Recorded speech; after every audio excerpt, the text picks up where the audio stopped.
दही बड़ा खाने का मन है। वाह क्या स्वाद। असली स्वाद तो MDH दही बड़ा रायता मसाले से ही आता है।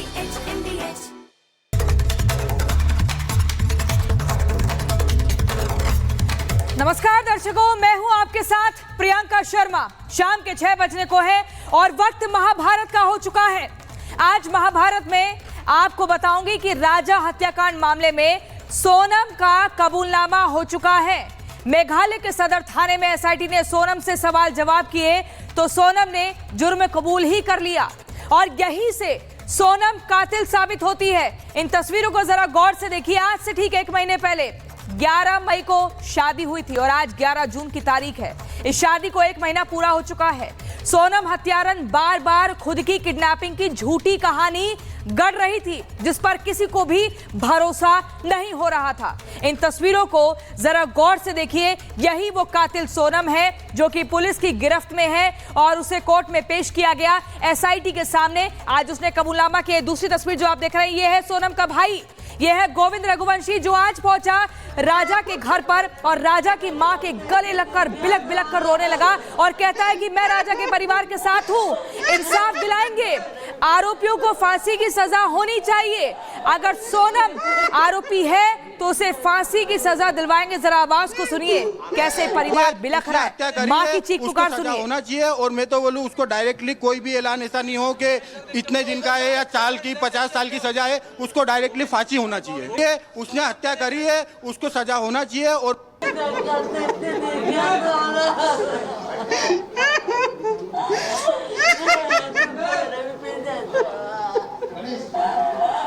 फांसी फांसी फांसी फांसी, उनके भैया ने बोल दिया उसको फांसी दिलवा दो। फांसी फांसी फांसी फांसी, उनके भैया ने बोल दिया उसको फांसी दिलवा दो।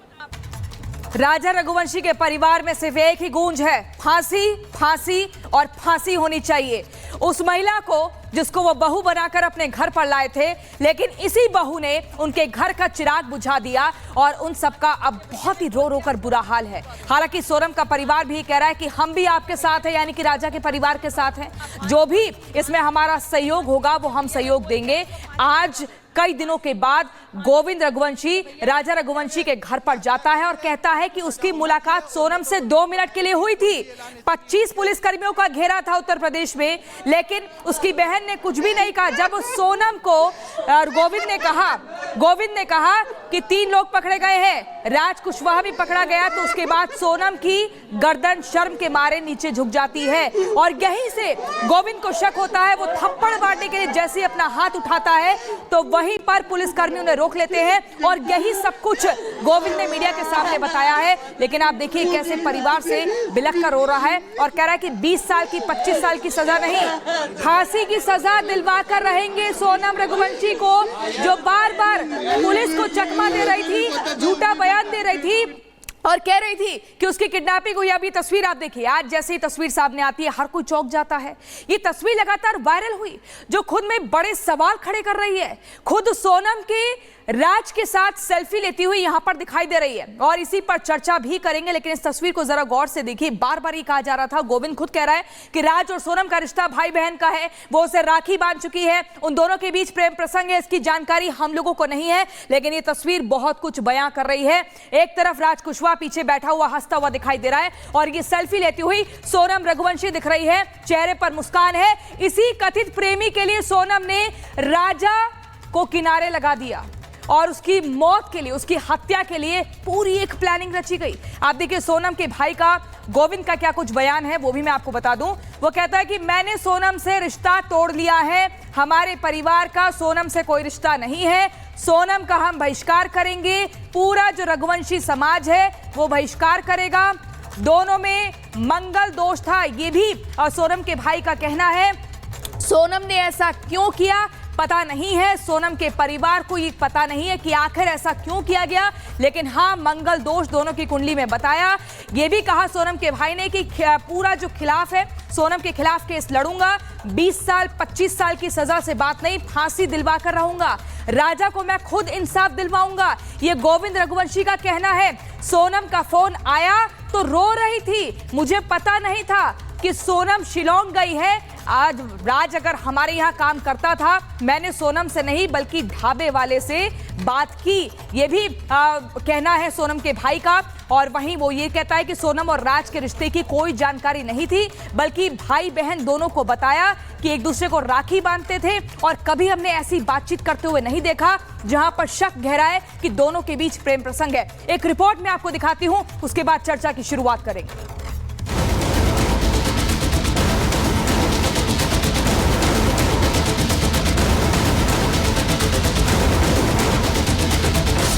सोनम ने मां कामाख्या के नाम पर रची थी मौत की साजिश।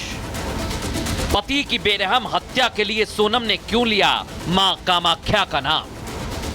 असम में मां कामाख्या का शक्तिपीठ है, जहां नवविवाहित लाखों जोड़ों की मुरादें पूरी होती हैं। मुराद पूरी होने की इसी कामना के पीछे सोनम ने भी एक षड्यंत्र का चक्रव्यूह रच दिया। राजा के बचपन के दोस्त ने पूरी कहानी बता दी। मतलब लास्ट मोमेंट पे जब इन लोगों ने कामाख्या का प्लान बनाया तो उसने ये कहा था कि अभी हम लोग करीब नहीं आ रहे हैं। भाभी ने बताया है तेरी कि हम लोग कामाख्या देवी के दर्शन करेंगे, उसके बाद ही करीब आएंगे। अच्छा। हाँ, इसलिए अभी हम कई और हनीमून का प्लान नहीं बना रहे हैं। अच्छा। इसलिए कामाख्या का प्लान बनाया था, गोवा मनाली का नहीं बनाया था। राजा के दोस्त आकाश की बात का समर्थन राजा के पिता ने भी रिपब्लिक भारत के कैमरे पर किया। ऐसा हमको शक ही नहीं हुआ कि ये लड़की गलत है। वो क्राइम शो ज्यादा देखते जब से उसके दिमाग में इतना भूत भरा हुआ कि ऐसा मानना, किसकी जगह कहाँ पे रोक के बोलना, किधर लेके खड़े रहना, वार पीछे से करना, आगे से करना, डाल देती थी। और बच्चा थोड़ा मेरा बहुत सीधा था। राजा की मौत के बाद राजा का परिवार ज्योतिष के यहाँ पहुंचा। वहां पहुंचने पर ज्योतिष ने परिवार से हत्या के पीछे महिला होने की बात कही थी। ये भी बताया था कि एक नहीं दो महिलाएं शामिल हो सकती हैं। देखिए कुंडली में मंगल दोष था उसमें। अच्छा, एक की दोनों की? दोनों। क्या इस दोष में शादी करने से ऐसा अपशगुन होता है या? उच्च का और नीच का जो मंगल होता है उसमें ये चीजें होती हैं। हाँ, उसमें कुंडली में स्पष्ट दिख रहा था। उन्होंने प्रश्न कुंडली बनवाई थी। क्या दिख रहा था आपको? वही के 2 लेडीज हैं इसमें अवेलेबल हैं, है ना, और 3 लड़के हैं। हाँ, तो अभी तो सिर्फ सोनम का नाम सामने जी, अभी सामने और आ जाएगा। मतलब आपका ये दावा है कि एक लड़की का नाम और आएगा? इस बात की आशंका थी कि वो मतलब पत्नी भी हत्या कर सकती है, करवा सकती है, ऐसा भी कुछ था उस कुंडली में? हाँ, ऐसा योग तो उसमें दिख रहा था। ज्योतिष की बात से सनसनी फैल गई, लेकिन इस बीच 3 परिवारों में मातम है। सोनम का भाई राजा के घर पहुंचा, जहां राजा की मां और सोनम का भाई दोनों एक दूसरे को पकड़कर फूट फूट कर रोने लगे। इसके बाद सोनम के भाई ने बड़ी बात कह दी। कोई अफेयर नहीं था इन दोनों की। राज कुशवाहा और सोनम रघुवंशी दोनों राखी एक दूसरे को बांधते थे और राज कुशवाहा मेरे यहाँ पे एम्प्लॉय था, काम करता था। इस परिवार ने एक बेटा खोया है और जो मैंने लड़की दी थी उस लड़की की जगह पे मैं इस परिवार का हिस्सा हूँ, उससे रिश्ता हमने तोड़ दिया है और इस परिवार का हिस्सा मैं हूँ और आज से सभी चीजें मैं करूँगा उसके खिलाफ, क्योंकि राजा मेरा बहुत प्रिय था। ये मैं सत्य के साथ हूँ और इस केस में वकील मेरी तरफ से रहेगा, इस परिवार की तरफ से रहेगा। लेकिन महाभारत में आज सवाल है कि इस मर्डर मिस्ट्री ने रिश्तों में हड़कंप मचा दिया है। सोनम की करतूत ने लोगों की मानसिकता पर सवाल खड़े कर दिए हैं। शादी करने से पहले कोई कैसे विधवा बनने का प्लान बना सकता है? Bureau report, Republic Bharat. और चर्चा की शुरुआत करने से पहले मैं आपको राजा रघुवंशी की मां का वो बयान सुनवाती हूं जिसमें वो बार बार फांसी फांसी फांसी की मांग कर रही है कि सोनम को फांसी की सजा मिलनी चाहिए। और वहां पर राज कुशवाहा की मां का वो बयान भी सुनवाती हूं जो कहती है कि मेरा बेटा निर्दोष है, उसकी कभी भी सोनम से कोई ऐसी बातचीत नहीं हुई जिसके बाद कोई प्रेम प्रसंग का शक व्यक्त हो। सुनिए। मेरा बेटा गया वहाँ पे काम करता था, तो जहाँ पे काम करता था उनके घर भी जाता, क्योंकि वो ऐसा कुछ किया ही नहीं थी इसलिए वो गया था। वो बहुत रोता था भैया, जब ऐसा हुआ ना और कसम से घर आया तो इतना रो रहा था, इतना रो रहा था, कुछ पूछे कि नहीं। मैंने बोला राज बेटा तू मुंह देखा, हम भी बहुत रो रहे थे। तो बोल रहा था मम्मी मैं मुंह देखता तो मैं वापस घर नहीं आ पाता। मेरे को ऐसा लगा था ऐसे जैसे हम रो रहे थे, हमारे पापा को ऐसा हुआ था, ऐसे उनकी मम्मी उनके पापा और सब परिवार ऐसा रो रहा था।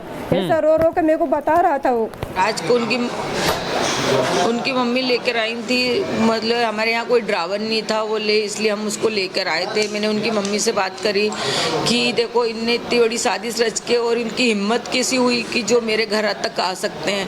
तो बोले हमको इस चीज़ का नॉलेज नहीं था और हमारे यहाँ कोई ड्राइवर नहीं था, हम सबको आपके यहाँ आना था, हमारा बेटा वहाँ पे बैठा था तो हम किसके साथ आते, इसलिए हम उसको राज को लेके आए थे। वो हमारे यहाँ काम करता, बोले बिल का काम करता, बिल काटता, उन्होंने हमको ऐसा बताया गया। मेरा राज कभी आज तक ये बात कोई जिक्र नहीं हुई, कभी कोई बात नहीं हुई। जितने दिन से 2 साल से मेरा राज वहाँ काम करता था, आज तक कोई बात नहीं हुई। न किसी भैया ने नहीं बोला, न कोई मतलब जो लड़कियाँ काम करती थी कोई ने नहीं बोला, न गोविंद भैया बोले, न उनके पापा बोले। आज तक कोई कभी कुछ नहीं देखा। अचानक ये न्यूज में कहाँ से आ गया कि राज उससे प्रेम करता था, कि ये हुआ वो, मेरे को तो कुछ समझ में नहीं आ रहा भैया, मैं क्या बोलूँ अब। जैसे कोई बात होती तो कोई बात छुपी तो नहीं रहती, सबको पता चल जाता है, ऐसी बातें छुपती क्या। उनके माँ बाप के पास जाओ लड़की के और पूछो कि कभी तुमने ऐसा देखा, तुमने कभी ऐसा सुना, और जो काम करते थे उनके पास भी जाओ, उनसे भी खुशी से पूछताछ तो कर लो। क्यों मेरे बेटे को ऐसे हर बात में यही बोल रहे हो कि उसका अफेयर चलता था, कहाँ सोनम कितनी बड़ी, कहाँ मेरा राज कितना छोटा, कहाँ की वो नौकर की, उसके हमारे किराए से हम रह रहे। इतने राजन महाराजन घर उसकी शादी हुई तो अपने घर में खुशी मन से रहती बेचारी, वो हमारे साथ ऐसा क्यों करता है, क्यों ऐसा क्या हो रहा है। सोनम अकेली नहीं कर सकती है, सोनम प्लानिंग बना सकती है मगर सोनम अकेली नहीं कर सकती, क्योंकि ये सब प्लानिंग के साथ ही हुआ। हमने तो कभी सोचा भी नहीं था, सोनम के लिए इतनी दुआ कर रहे थे कि सोनम मिलेगी तो अपने घर आएगी, हमको नहीं मालूम था कि ऐसा करेगी वो तो उसने तो शादी की थी और उसको जैसे जहाँ से ले गए थे वैसे घर लेके आ जाना था, इसके बाद में नहीं आना था। तो तुम्हारा रास्ता वो उसका रास्ता, हम तलाक दिलवा देते भले, चाहे हमारे बच्चे के साथ नहीं रहना। शादी तो हो गई थी ना, छुट्टी। हाँ, उनकी मम्मी को बात करना चाहिए ना, कि उनको पता होगा ना कि उनकी चोरी ऐसी थी तो उनको क्यों फंसाया, हमको क्यों मुकरा। आज मेरा लड़का मेरे पास होता, मालूम उसकी शादी वो राज से करवा देती उनकी मम्मी, या तो मेरे को एक बार बता देती कि ये दूसरे को पसंद करती, या तो एक बात ये भी बता सकती थी कि ये लोग बाहर घूमने जा रहे हैं, कि जाना देना चाहिए कि नहीं देना चाहिए, क्योंकि उनकी लड़की उनके घर थी और उनके घर से टिकट हुई थी। हमारे साथ सृष्टि जुड़ गई हैं, सृष्टि रघुवंशी, जो कि राजा की बहन है, और उनसे हम बातचीत करेंगे। सृष्टि, लगातार शुरुआत से ही आप अपने सोशल मीडिया पर एक मुहिम शुरू कर चुकी थी और जस्टिस की मांग कर रही थी। शुरुआत में आप अपने भाई और भाभी दोनों के लिए इंसाफ की मांग कर रही थी, लेकिन ये मामला किसी और दिशा में आगे बढ़ता है और अब सोनम का कबूलनामा भी हो चुका है। चुन्नी देवी, जो कि राज कुशवाहा की मां है, वो कह रही हैं कि उनका, राज का और सोनम का कोई भी ऐसा अवैध संबंध नहीं है जिसका बार बार जिक्र किया जा रहा है। राज की मम्मी को नहीं पता होगा ये सब, लेकिन सोनम की मम्मी को तो सब पता था ना, तो उनने ऐसा क्यों किया। सृष्टि, क्या हर बच्चे की माँ को पता रहता है। क्या आपके भाई ने कभी आपसे कुछ ऐसा जिक्र किया कि उसे शक होता है सोनम पर, या आपको कभी कोई संदेह व्यक्त हुआ? क्योंकि आपकी माँ ने कहा था हर वक्त वो फोन पर लगी रहती थी। हाँ, वो शादी के बाद जब आई थी 4 दिन रुकी थी तो वो हमेशा फोन पे ही लगी रहती थी, चैटिंग ही करती रहती थी। और कोई भी नई बहू आती है तो चैटिंग ज्यादा नहीं करती है, मतलब घर के परिवार वालों से मिलती है, लेकिन उसका ध्यान हमेशा चैटिंग पे ही रहता था। और एक बार तो मैंने नोटिस किया था, जब फर्स्ट डे वो आई थी तो सुबह मैं उसके रूम में गई थी, तो जब राजा भी था वहाँ पर और सोनम दोनों ही थे, मैं चार्जर लेने गई, तब राजा ने उनको बुलाया तो उन्होंने ऐसा हाथ पकड़ा था और हाथ छुटा, मतलब ऐसे छोड़ा और चली गई कि मेरा बिजनेस का कोई ऑफिस से कॉल आ रहा है तो तुम छोड़ो मेरे को। मतलब इतना गंदा इग्नोर किया था उस टाइम, तो मेरे को भी बहुत बुरा लगा था कि ये कैसे कर रही है, अभी नई है। पर मैंने सोचा कि अब मैंने उस टाइम इतना ध्यान भी नहीं दिया, इग्नोर कर दी वो बात को। अब पता चल रहा है कि ये सब इसलिए हो रहा था, ऐसा इग्नोर किया जा रहा था। सृष्टि, क्या आपने कभी शादी के बाद सोनम के मुंह से अपने घर में राज नाम के किसी व्यक्ति का नाम सुना, या जब ये लोग हनीमून पर गए थे तो वहां पर आपके भाई ने यानी कि राजा ने कॉल कर आपको कुछ बताया? कोई बातचीत, आखिरी बातचीत आपकी क्या कुछ हुई थी राजा के साथ? नहीं, ऐसा कुछ भी नहीं, बातचीत ही नहीं हुई हमारी ज्यादा। राज का तो नाम अब पता चल रहा है, राज का तो नाम ही नहीं था अभी तक। राजा ने आपसे क्या कुछ कहा? कैसे दोनों के संबंध थे? हनीमून ट्रिप कैसे निकल रही थी? दोनों के बीच में ट्यूनिंग कैसी सेट हुई? इसको लेकर क्या बताया? हनीमून का सीन तो ऐसा था कि शादी के बाद सोनम ने प्लान किया था, मतलब सोनम ने सिर्फ ये बोला था कि अपन हनीमून पे चलेंगे, तो राजा ने बोला अभी नहीं जाना है, 1-2 महीने बाद चलेंगे, अभी तो शादी हुई है, अभी मतलब थके हुए हैं, अभी एकदम से कैसे जाएंगे। तो उसने बोला कि नहीं अब मेरे को चलना है, मेरे साथ चलो तुम, मैं टिकट करवा लूंगी, सब कर दूंगी। तो 2 दिन पहले ही राजा को बताया उसने कि मैंने टिकट करवा लिया, अपन हनीमून के लिए जा रहे हैं। राजा को तो पता भी नहीं था कि टिकट हो चुकी है। क्या सृष्टि कभी आपको शक 2 दिन हुआ पहले अपनी भाभी सोनम पर, कभी आपको शक हुआ कि घर में उसकी एक्टिविटी कैसी है, सबके साथ बातचीत कैसी है? क्योंकि कटी कटी रहती थी, सबके साथ मिलती जुलती और घुलती नहीं थी। नहीं, वो ज्यादा बात नहीं करती थी किसी से भी, जब आई थी तब भी नहीं करती थी, और शादी के टाइम पे भी वो ज्यादा परिवार वालों से मिली नहीं है, क्योंकि नई दुल्हन आती है, मतलब चलो ठीक है परिवार वालों से नहीं मिल रही, लेकिन अपनी ननद से और छोटी मोटी जो भी दोस्त है उन लोग से तो मिल सकते हैं, हमारे राजा के दोस्तों से मिल सकती हैं, लेकिन दूर दूर रहती थी, ज्यादा बात नहीं करती थी किसी से भी। आपने कुछ रील्स भी बनाई थी, वो रील्स भी सोशल मीडिया पर काफी वायरल हुई हैं, शादी से लेकर शादी के समापन तक।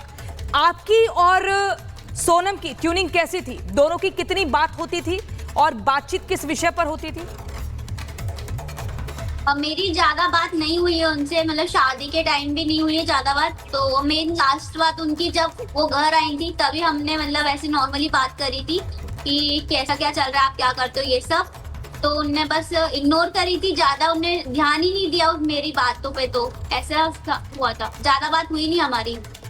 क्या ये शादी, ये रिश्ता जबरदस्ती हुआ था? क्योंकि कुंडली में कुछ मंगल दोष का भी जिक्र किया जा रहा है कि मंगल दोष था। क्या पहले ये परिवार को, दोनों परिवारों को पता नहीं था?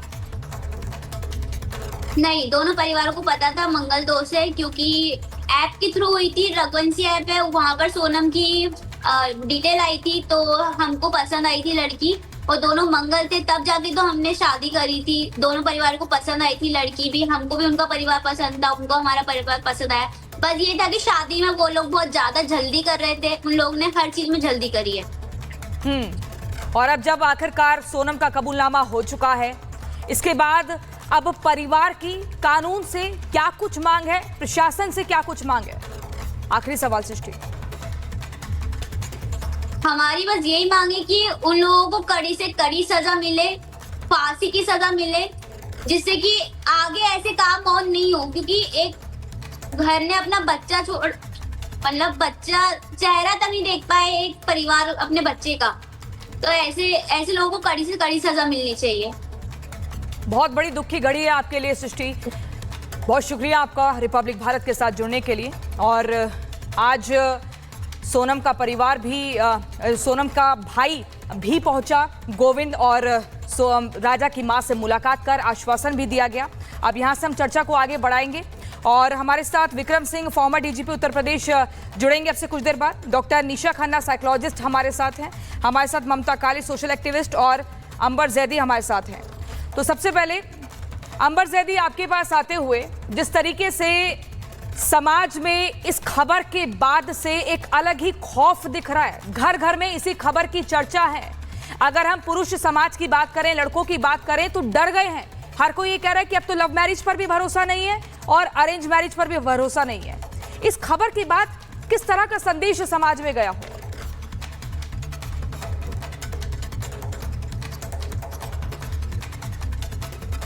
मीडिया में, सोशल मीडिया में और आम ये चर्चा शुरू हो गई है कि किस तरह से आप लड़कियों पर इतनी आसानी से भरोसा नहीं कर सकते, या आप किस तरह से और कैसे कैसे आपको प्रिकॉशंस लेने चाहिए किसी भी रिश्ते में आने से पहले। मर्दों ने, पुरुष समाज ने एक बहस शुरू कर दी है, अपने अधिकारों की मांग शुरू कर दी है। हालांकि इसके पहले हमने ये देखा है कि महिलाओं के अधिकारों के लिए और महिलाओं की सुरक्षा के लिए बहस होती आई है, डिबेट होती आई है, चर्चाएं होती आई हैं। लेकिन अब सवाल ये है, ऐसा नहीं है कि अगर चंद महिलाएं इस तरह की वारदात में पाई जाती हैं तो सारी महिलाएं इस तरह की डेविलिश माइंडसेट की हैं।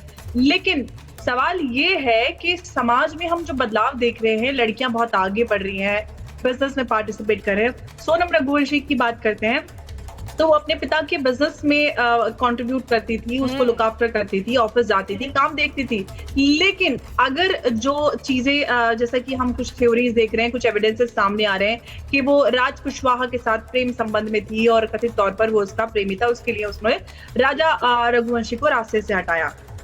ऐसा तो मुमकिन नहीं है कि अगर उसका कोई संबंध था तो उसके परिवार वालों को नहीं पता था।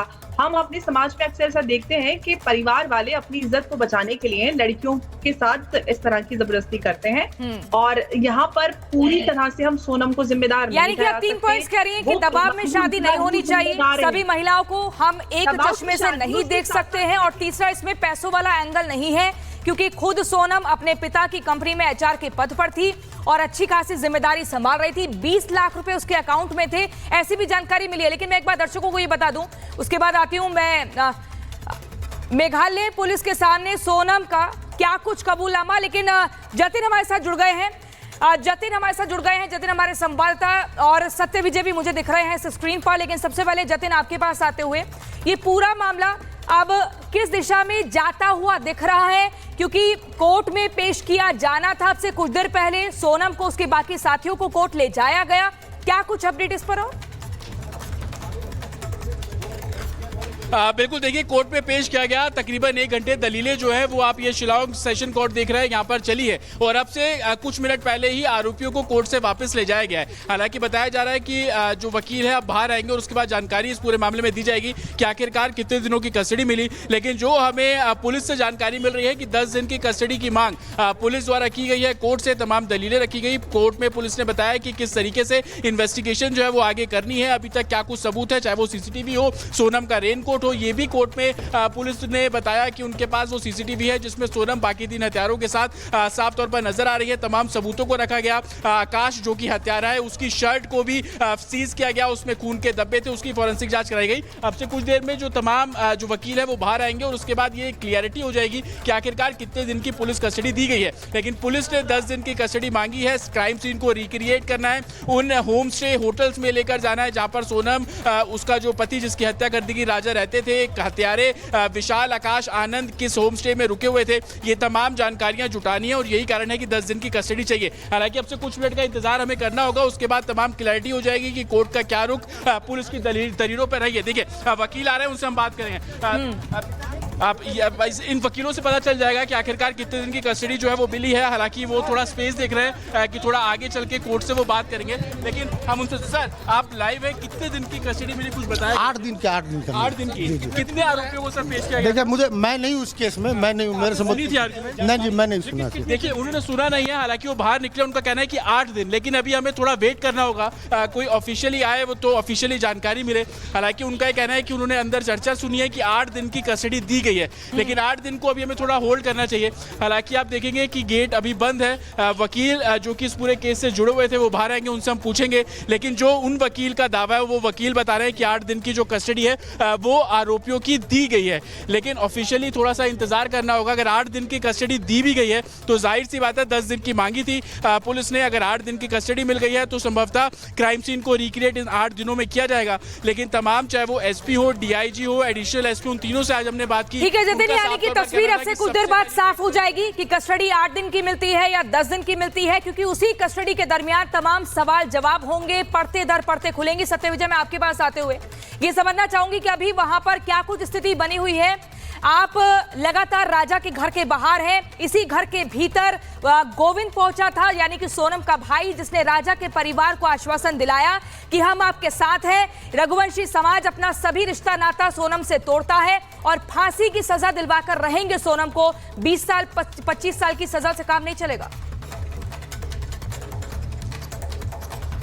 जी हाँ, बिल्कुल। देखिए सोनम का जो भाई है गोविंद, वो आज दिन में अचानक यहाँ पर राजा रघुवंशी के घर आते हैं, उनकी माँ से मिलते हैं, दुखी होते हैं, उनकी आंखों में आंसू होते हैं। उन्होंने मीडिया से बातचीत में कहा कि सोनम ने अपराध किया है और सोनम को फांसी की सजा मिलना चाहिए, तुरंत मिलना चाहिए। इसके अलावा उन्होंने ये भी कहा कि उनका जो परिवार है वो सोनम से बहिष्कार सोनम का करता है, बाइकआउट करता है, उन्हें सोनम से कोई मतलब नहीं है। इसके अलावा गोविंद ने ये भी कहा कि अब वो राजा की तरफ से जो वकील है, इनकी तरफ से इनके परिवार के साथ ये केस लड़ेंगे। तो देखिए, सोनम का जो भाई है गोविंद, उससे हमने और भी कई सवाल किए कि जब गाजीपुर में उसकी मुलाकात हुई तो क्या सोनम ने उसे कुछ बताया था। उसका सोनम ने जवाब नहीं दिया, सोनम ने गोविंद को कोई जवाब नहीं दिया। लेकिन गोविंद ने राजा की मां से बातचीत में बताया कि वो उसी समय समझ गया था कि सोनम ने यह हत्याकांड किया है, क्योंकि राजा जो सोनम का भाई गोविंद है, उसने राजा की मां को यह बताया कि जब वो अपनी बहन से पूछ रहा था 2 मिनट की मुलाकात में, तो सोनम गोविंद से आंख नहीं मिला पा रही थी। इसी चीज से उसे लग गया था। जानकारी आप दे रहे हैं, आप दोनों के पास में वापस लौटूंगे और इसी के बाद यहीं से मैं चर्चा की शुरुआत करती हूं। हमारे साथ ममता काले भी आ चुकी हैं, सोशल एक्टिविस्ट स्टूडियो में इस वक्त मौजूद हैं। ममता जी, मैं आपके पास आऊंगी, लेकिन पहले डॉक्टर निशा खन्ना, आपके पास आते हुए, आप साइकोलॉजिस्ट हैं, मैं ये समझना चाहूंगी आपसे कि इस खबर के बाद से लगातार एक मनोविज्ञान पर असर पड़ा है। हर कोई ये जानना चाहता है कि आखिर इस घटना के पीछे मुख्य तौर पर वजह क्या रही होगी। क्या परवरिश वजह रही होगी या सिर्फ ये प्रेम प्रसंग है, क्योंकि पैसों का इसमें एंगल है नहीं। और इस तरह के मामले लगातार बढ़ते जा रहे हैं। लोगों को अगर मानसिक तौर पर देखें तो बहुत ही डिस्टर्ब कर रहे हैं, अलग अलग तरह के सवाल खड़े हो रहे हैं। देखिए, इस केस को देखने के बाद मुझे लगता है जो प्रोबेबिलिटी सबसे ज्यादा है, क्योंकि मेंटल हेल्थ कंडीशन और साइकेट्रिक इलनेस तो बहुत क्लियर है सोनम के केस में। Sonam must be suffering from anti social personality disorder. Anti social personality disorder वो डिसऑर्डर होता है जिसमें इंसान डिसरिगार्ड करता है लॉ को, उसमें उसे डिसओबीडियंस का एक रूल फॉलो करना होता है, मेरी मर्जी, जिसे हम सिंपल टर्म्स के कहते हैं। बहुत सारे बच्चों में बचपन में ये ट्रेट पाया जाता है और बढ़ते एडोलसेंट में ये कंडक्ट डिसऑर्डर के रूप में दिखाई देता है, जिसमें पर्सन में कोई भी रिमोर्स या गिल्ट नहीं होता। अगर बचपन में देखा जाए तो डिसओबीडियंस ऑफ पेरेंट्स उसमें साफ दिखाई देता है, जो मुझे सोनल की पर्सनालिटी लग रही है। और रिसर्च भी बहुत बार केसेस में मैंने पढ़ा है कि बहुत सारे जो स्ट्रेंजर्स होते हैं, क्योंकि ये पर्सन के साथ इसकी 20 दिन से जुड़ी थी, क्योंकि अरेंज मैरिज थी तो 20 दिन से जुड़ी थी, तो लगाव नहीं है, तो इसके लिए ये एक तरह से स्ट्रेंजर हुआ। तंत्र मंत्र का एंगल भी आ रहा है। डॉक्टर निशा, क्या ऐसा होता है कि मंगल का दोष है या कोई कुंडली में दोष है तो उसको ठीक करने के लिए भी इंसान इस हद तक गिर सकता है? मैम, मंगल का दोष, मंगल अपने आप में एक अग्रेसिव प्लैनेट है, मेरे ख्याल से बहुत सारे एस्ट्रोलॉजर ने बताया होगा, और डेफिनेटली इसका एंगर का हिस्ट्री हो सकता है। इसने घर में सामान तोड़ा हो, इसकी फैमिली को पक्का इसके बिहेवियर के बारे में पता होगा। अगर वो अनकवर कर रही है, आज जैसे इसका ब्रदर भी लड़के के घर में गया है, तो उनको इनके अफेयर के बारे में कुछ 100% नॉलेज होगा, और उसके बिहेवियर को, क्योंकि उसके ब्रदर ने भी, आपने भी टीवी चैनल पर दिखाया कि उसके ब्रदर ने मदर को बोला कि मैंने जैसे बात की, मुझे उसी वक्त समझ में आ गया ये सोनम ने किया है, क्योंकि उसने सिर झुका लिया था। फैमिली को उसने अपने भाई के सामने कबूल नहीं किया, लेकिन सिर झुका लिया था, और वहीं से वो समझ गया गोविंद कि कुछ दाल में काला है। महत्वपूर्ण बात का जिक्र करें, मैं आपके पास आऊंगी, लेकिन विक्रम सिंह, फॉर्मर डीजीपी, आपसे मैं समझना चाहूंगी कि कबूलनामा यहां पर हो चुका है, एसआईटी के सामने सोनम ने मान लिया है, सारे सबूतों को जब रखा गया कि हाँ वो इसमें इन्वॉल्व थी, लेकिन यहां पर एक आरोप प्रत्यारोप हो रहा है। सोनम कह रही है कि राज मास्टरमाइंड था, राज कह रहा है कि सोनम मास्टरमाइंड थी। ये पूरा मामला सर किस दिशा में जाता हुआ आपको समझ आ रहा है? ये इसी दिशा में जा रहा है कि एक राय होकर के हत्या किया, और हत्या के बाद अगर आप ये देखें तो एक दूसरे पे आरोप प्रत्यारोप लगाना ये बड़ी स्वाभाविक और नैसर्गिक बात होती है। ऐसा कोई तथ्य ढूंढना मुश्किल है जहां इस तरीके के हथकंडे न अपनाए गए हों, लेकिन परिस्थितिजन्य साक्ष्य, जिसको सर्कमस्टेंशियल एविडेंस कहती हैं, पुरानी धारा आईपीसी की धारा 34 यानी एक राय होना, 120B यानी क्रिमिनल कॉन्स्पिरेसी करना यानी षड्यंत्र करना, और उसके बाद कातिलाना हमला करना। फिर किसी ने चाकू दिया, किसी ने धक्का दिया, या किसी ने केवल मशवरा दिया, ये बात दीगर है। सबने एक कोल्ड ब्लडेड डेलिबरेट हत्याकांड किया है और बराबर की सजा, और ये रेयरेस्ट ऑफ द रेयर में आता है। मेरी तो उम्मीद ये होगी, आपने जिस तरीके से मेघालय को अपमानित किया, आपको तो फास्ट ट्रैक कोर्ट पे डाल के 30 दिन के अंदर सजाए मौत की सजा होनी ही चाहिए, क्योंकि जो नकारात्मक संदेश, आपको लगता है कि इस केस में फांसी की सजा मिल सकती है? क्योंकि दोनों की तरफ परिवार यही चाहते हैं कि फांसी मिलनी चाहिए। Rarest of the rare case ही कि सामान्य हत्या नहीं है, cold blooded deliberate calculated murder है, सोची समझी योजनाबद्ध तरीके से पूरी तैयारी के साथ, और जिस तरीके से कि अगर धक्का नहीं दे पा रहे हैं तो हम गणासे से काट देंगे। अब इससे ज्यादा शातिर दिमाग क्या हो सकता है? हवाला से पैसा हम लें, पेशगी हम सुपारी और दें, इसके बाद हम पूरी ताना बाना उन्हें मेघालय में जाके खाई में ढकेलने का इंतजाम करें और उसके बाद स्वांग ये रचें कि साहब हमको नशा करके अपहरणकर्ता यहाँ गाजीपुर में छोड़ गए। पूरा केस मैं बिल्कुल निश्चित हूं कि मेघालय पुलिस इसको अंजाम तक ले जाएगी, सजाए मौत दिलाएगी चारों को। बिल्कुल सजाए मौत ली जाएगी चारों को। लेकिन ममता काले, मैं आपसे समझना चाहूंगी, इस पूरे मामले में हर तरह के पहलू निकलकर सामने आए। शुरुआत में देखिए मनगढ़ंत कहानी सोनम ने गढ़ी, लेकिन जिस तरीके से अभी सृष्टि जो कि राजा की बहन है वो कह रही थी कि सोनम की जब शादी हुई तो घर में किसी से बातचीत नहीं करती थी, वो अपने फोन में चैटिंग करती रहती थी, उसके भाई से भी ठीक से बात नहीं करती थी, वो हाथ पकड़ता था तो हाथ झिड़क देती थी। अब इस तरह का जो पूरा ये सिनेरियो है, किसी के भी घर में अगर अरेंज मैरिज करने के बाद कोई बहू आएगी तो उसकी साइकोलॉजी पर भी असर पड़ेगा, समाज में भी असर पड़ेगा। इस मामले ने किस तरह का मैसेज समाज में दिया है और कैसे उसको बदला जाएगा? प्रियंका जी बहुत बहुत धन्यवाद। ये एक ऐसा केस उभर करके आ रहा है जिसने हम सबको अंदर तक हिला करके रख दिया है। केस ऐसा जिसने रिश्तों में से विश्वास हटा दिया है, इंसानियत को और मानवता को तार तार करके रख दिया है। और ये जो लड़की है ना, ये स्प्लिट पर्सनालिटी केस है। मतलब इसने पूरी शादी की तैयारियां करी, हंसती रही, मुस्कुराती रही, शादी के जोड़े खरीदे, गहने खरीदे, मेहंदी लगाई और उसके साथ साथ ये राजा को मारने की प्लानिंग और प्लॉटिंग भी करती रही। सोचिए आप, अपनी शादी के बाद ये इंदौर में गई और जो हत्यारे हैं उनसे एक कैफे में मिली और पूरे 6 घंटे उनके साथ इसने मीटिंग करी है कि कैसे उसको एलिमिनेट करना है। कामाख्या देवी जी जाती है, वहां पूजा करते हैं, गुवाहाटी से हथियार खरीदते हैं। जानते हैं क्यों?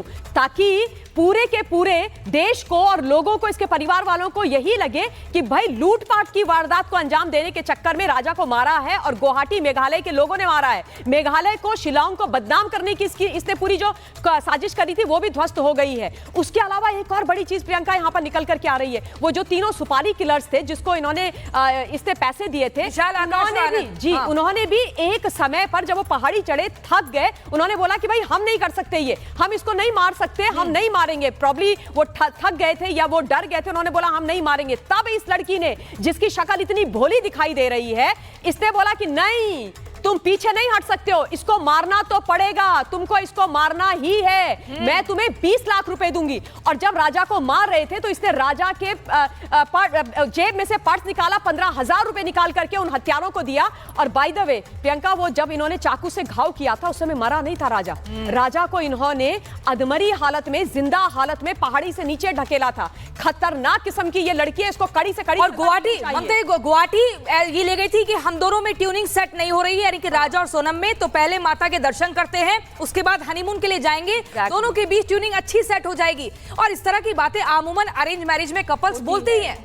बिल्कुल सही बात है, एब्सोल्युटली करेक्ट। और इस बात को सब विश्वास भी करने लग गए। परिवार जो राजा का है उसने विश्वास किया, राजा ने विश्वास किया, क्योंकि होता है कि भाई लड़की कह रही है कि भाई मेरा मंगल भारी है, कुछ अमंगल ना हो जाए, है ना। हम सब लोग पत्री में विश्वास करते हैं, हम सब लोग ईश्वर में विश्वास करते हैं। और कामाख्या देवी जी के मंदिर में उनका आशीर्वाद देने के लिए तो मैं भी गई हूँ, हम सब जाते हैं। वो तो विश्वविख्यात देवी माँ है ना। तो सबको ये लगा होगा कि बड़ी अच्छी, कितनी संस्कारी बहू है, देखो ये पहले बोल रही है कि मैं अपना वैवाहिक जीवन शुरू करने से पहले, हनीमून में जाने से पहले कामाख्या देवी जी का आशीर्वाद देना चाहती हूं। तो इसकी प्लानिंग बड़ी खतरनाक थी। अच्छा, यहाँ पे मैं एक चीज का मेंशन जरूर करना चाहूंगी, जिस समय इसने अपनी सासू माँ से बात करी, वो फोन कॉल जो है वो वायरल हो रखी है, एकादशी के व्रत रखा हुआ है। हाँ जी, जिसमें ये कह रही है कि मम्मी हम तो चढ़ाई चढ़ रहे हैं और सांस इसकी फूल रही है, और पूरा ब्लेम राजा के ऊपर डाल रही है कि राजा ने बोला था कि ऊपर जाना है। जब माँ ने पूछा कि इतने ऊपर तुम जा क्यों रहे हो, क्योंकि ये क्या बता रही है, बड़े घने जंगल है, बहुत ऊंची चढ़ाई है, चढ़ के जाना है। और वो ममता काली, वो उस वक्त की ऑडियो है जब इस घटना को अंजाम दे दिया गया था, जब राजा को मौत के घाट करवा चुकी थी। करेक्ट, कॉन्फिडेंस लेवल देखिए। लेकिन खतरनाक इसलिए है, यहाँ पे मैं 10 सेकंड लूंगी, खतरनाक इसलिए है कि इसने अपने प्लान के तहत अपनी सासू माँ को यह बताया कि भाई इतनी चढ़ाई है, ऐसे हम चढ़ रहे हैं, ताकि बाद में ये बोल सके कि राजा का पैर फिसल गया, मैंने तो आपको बताया था कि बहुत खतरनाक पहाड़ी थी, मैंने तो बोला था मैं जाना नहीं चाहती, राजा जाना चाहता है, गिर गया, मर गया, सब विश्वास कर लेंगे। इसका जो विधवा प्लान है वो सुपर सक्सेसफुल हो जाएगा, विधवा बन करके आएगी, उसके बाद इसका बॉयफ्रेंड आएगा, इससे शादी करेगा। ये हीरोइन, वो हीरो, राजा बेचारा खत्म, किसी के घर का चिराग बुझा दिया। बिल्कुल। और उसके बाद इंदौर भी गए थे। लेकिन विक्रम सिंह, मैं आपसे दोबारा सर ये समझना चाहूंगी, हम लगातार एक विजुअल चला रहे हैं जिसमें गोविंद, जो कि सोनम का भाई है, वो राजा की मां से गले लगकर रो रहा है। क्या इस तस्वीर को देखकर आपको लग रहा है कि इसमें वाकई गोविंद को रिग्रेट हो रहा है, या फिर किसी एक डर से, अपने आप को, अपने परिवार को बचाने की वजह से उसने सोचा कि चलो अब जाकर वहीं पर झुक जाते हैं और परिवार से माफी मांग लेते हैं? क्या इनोसेंट लग रहा है भाई? देखिए, किसी तरह के भावनात्मक रूप से बहने का कोई औचित्य नहीं है। हाँ। अब तक का जो घटनाक्रम हुआ है, कदाचित अगर गोविंद ने यह भी कहा था कि हम अपनी बहन की फांसी चाहते हैं, तो ऐसे मौकों पे ये अक्सर देखा जाता है अपने और अपने परिवार को बचाने की नियत से कि इस इन्वेस्टिगेशन और सजा के छींटे हमारे ऊपर ना आए या औरों पे ना आए, तो इस टीके की बड़बोले की का बातें झूठ हो, लेकिन अक्सर ये देखा गया है कि अपने के बच्चे। हालांकि उसने राज और सोनम के रिश्तों को बताया कि भाई बहन का रिश्ता है। सर, मैं आपके पास आऊंगी, लेकिन अंबर जैदी मैं समझना चाहूंगी, क्या लगता है कि आज के टाइम पर भी दबाव में लोग शादी करते हैं? जब लड़की अपने पैर पर खड़ी है, लड़का कमा रहा है, दोनों इक्वली अपने राइट्स को जानते हैं, तब भी आपको लगता है कि दबाव में शादी होती है? और जब शादी में असहज महसूस करती है लड़की, तो ये कदम उठाती है? देखिए प्रियंका, जो सोनम का केस है उसमें तो ये समझ में आता है कि जिस तरह की उसकी पर्सनालिटी थी, एक खतरनाक क्रिमिनल माइंडसेट जिसका था, ऐसे में ये तो मुमकिन नहीं है कि उसके माँ बाप को, घर वालों को नहीं पता होगा कि वो जिस तरह की लड़की है, ऐसे में आप किसी के बच्चे को जबरदस्ती के रिश्ते में फंसाकर आप उसके पूरे खानदान को खत्म कर देते, किसी के घर का बेटा चला जाए, ये पूरी तरह से आप सोनम को रिस्पॉन्सिबल नहीं, उसमें उसके परिवार वाले भी शामिल। और जिस तरह से अब तक तो कल तक उसके परिवार वाले सोनम के समर्थन में, आज जब उनको लग रहा है, मुझे लगता है कि पूरी तरह से इसमें सोनम अकेले इस वारदात को अंजाम नहीं दे सकती। हो सकता है मंगल दोष हटाने के लिए जिस गड़बड़ी में शादी की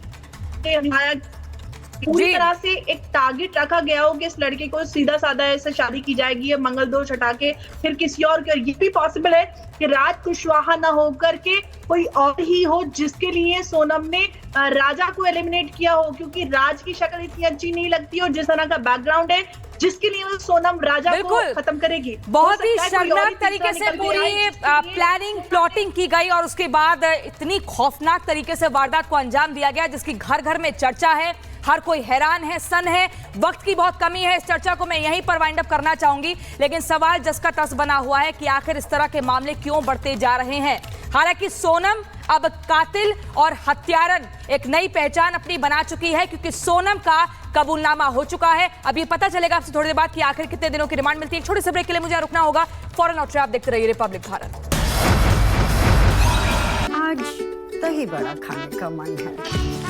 वाह क्या स्वाद! असली स्वाद तो MDH दही वड़ा रायता मसाले से ही आता है।